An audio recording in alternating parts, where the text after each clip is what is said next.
বাংলা নাটক দেখলে গুনাহ হবে কিনা, এটা কোনো প্রশ্ন হলো ভাই?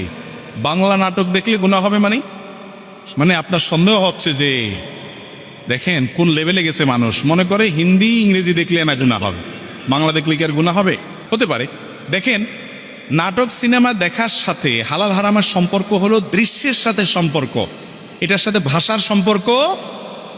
আরবিতে নাটক দেখলে সওয়াব হবে, বুঝেন নাই কথা? আরবিতে যদি আপনি নাটক দেখেন যে নাটকে নারী পুরুষ একসাথে অভিনয় করে, মিউজিক আছে, হারাম জিনিস আছে যেটা দেখা হারাম, এটা যদি আরবিতেও দেখানো হয় জায়েজ হবে? তাহলে বোঝা গেল এটার সাথে ভাষার কোনো সম্পর্ক না, কি দেখছেন সেটার উপর নির্ভর করবে।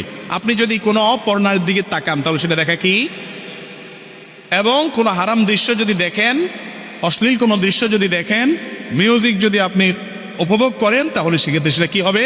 হারাম হবে। এর বাইরে কোনো কিছু থাকলে আলাদা হবে।